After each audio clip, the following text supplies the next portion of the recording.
Assalamualaikum warahmatullahi wabarakatuh. Selamat siang Dewan Juri yang terhormat. Hormat kami, Dewan Juri, moderator, juri dan seluruh hadirin yang hadir pada kesempatan kali ini. Saya Ariel Kurniawan dari SMA Negeri 1 Sanden, Bantul Daerah Istimewa Yogyakarta. Saya hadir di depan Anda hari ini sebagai pembicara pertama dari tim oposisi untuk membahas mosi yang sangat kontroversial ini, yaitu Dewan ini akan mewajibkan orang tua untuk mengikuti tes kelayakan sebagai syarat memiliki anak. Saya akan membahas mengapa tim oposisi percaya bahwa mewajibkan tes kelayakan tidaklah menjadi solusi yang tepat. Dewan Juri yang terhormat, sebelum saya masuk ke dalam argumen perdebatan, saya ingin mendebat terlebih dahulu apa yang disampaikan oleh pembicara tim pemerintah di awal tadi. Tim pemerintah mengatakan bahwa banyak orang tua yang melakukan kesalahan pola asuh dan melakukan kekerasan dalam mengasuh anak.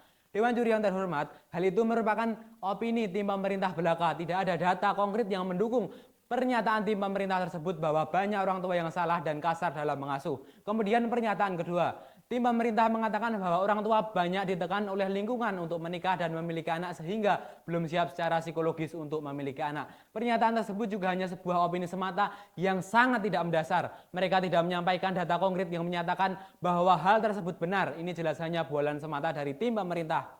Dewan Juri yang terhormat, mari kita masuk kepada bagian argumen mengapa saya tidak setuju bahwa orang tua wajib mengikuti tes kelayakan sebagai syarat memiliki anak. Pertama-tama, penting bagi kita untuk mengakui bahwa hak untuk memiliki anak adalah hak manusia yang sangat-sangat mendasar. Hal itu termasuk dalam hak asasi manusia.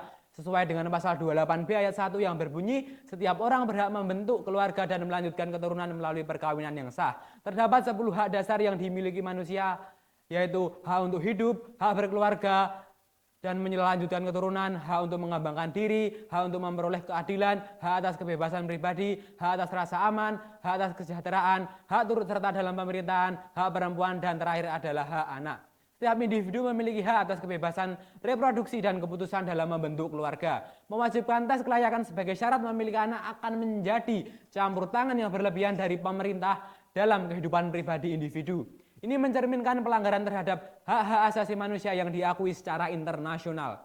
Selain itu, penerapan tes kelayakan akan menghadirkan banyak masalah praktis. Pertama, siapa yang akan menentukan kriteria dan parameter dalam tes ini? Apakah kita dapat memastikan bahwa tes tersebut akan adil, objektif, dan tidak diskriminatif terhadap kelompok tertentu? Apa adanya risiko penyalahgunaan kekuasaan dalam menentukan siapa yang layak atau tidak layak untuk menjadi orang tua sangat besar dalam tes ini. Selanjutnya, kita juga perlu mempertimbangkan dampak psikologis yang mungkin ditimbulkan oleh tes ini. Tes kelayakan dapat menyebabkan stigmatisasi dan tekanan emosional bagi calon orang tua. Proses seleksi yang ketat dan evaluasi intensif dapat menghasilkan tekanan yang berlebihan dan kecemasan yang tidak sehat, yang pada gilirannya dapat mempengaruhi keputusan individu dalam memiliki anak. Tidak hanya itu, jika uji kelayakan tersebut benar-benar akan dicanangkan sebagai program pemerintah, apakah dapat dijamin ini merupakan program yang gratis yang bisa diakses oleh semua kalangan, tidak hanya masyarakat kelas atas, tapi juga masyarakat kelas menengah ke bawah? Apakah memang bisa dijamin semua instrumen yang ada pada uji kelayakan ini dapat diakses secara gratis? Jika para calon orang tua diharuskan untuk mengeluarkan uang agar bisa mengikuti tes ini malah hanya akan membebani calon orang tua ke depannya. Selain itu, tes kelayakan juga tidak menjamin bahwa orang tua yang lolos tes akan menjadi orang tua yang sempurna.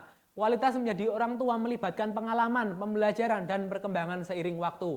Mewajibkan tes kelayakan tidak dapat menjamin pola asuh yang baik atau menghilangkan semua risiko atau kesalahan yang mungkin terjadi dalam proses mendidik anak.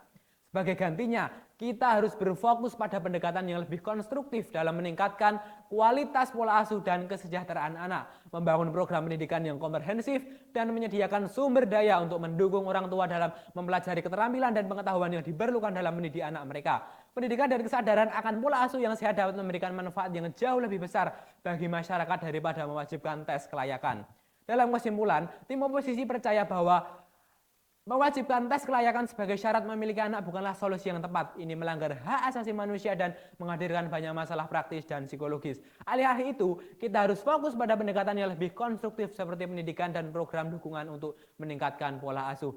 Terima kasih, sekian debat dari tim oposisi. Saya pamit. Wassalamualaikum warahmatullahi wabarakatuh.